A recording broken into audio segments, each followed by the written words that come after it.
Mr. President, India continues to remain concerned over the situation in Ukraine.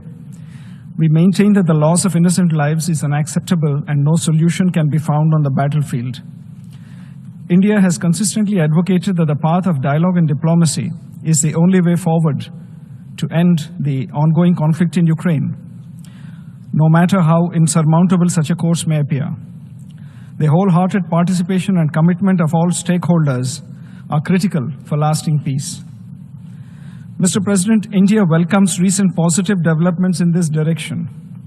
We endorse the summit meeting in Alaska between US President Donald Trump and Russian President Vladimir Putin. We appreciate the progress made at the Alaska summit. We also note the subsequent diplomatic efforts by the US President in engaging with Ukrainian President and European leaders in Washington, D.C. Prime Minister Narendra Modi remains in touch with President Putin, President Zelensky, and European leadership on the evolving situation.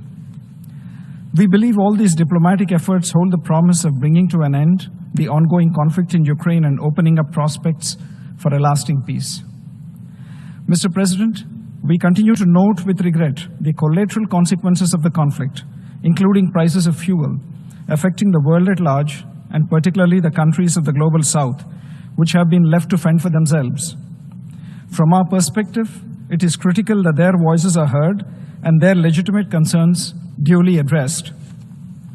India's approach to the Ukraine conflict continues to be people-centric, providing humanitarian assistance to Ukraine and economic support to our friends and partners in the global south, including some of our neighbors who are facing economic distress.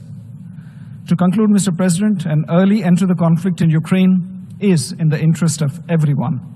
As Prime Minister Narendra Modi has said on several occasions, this is not an era of war.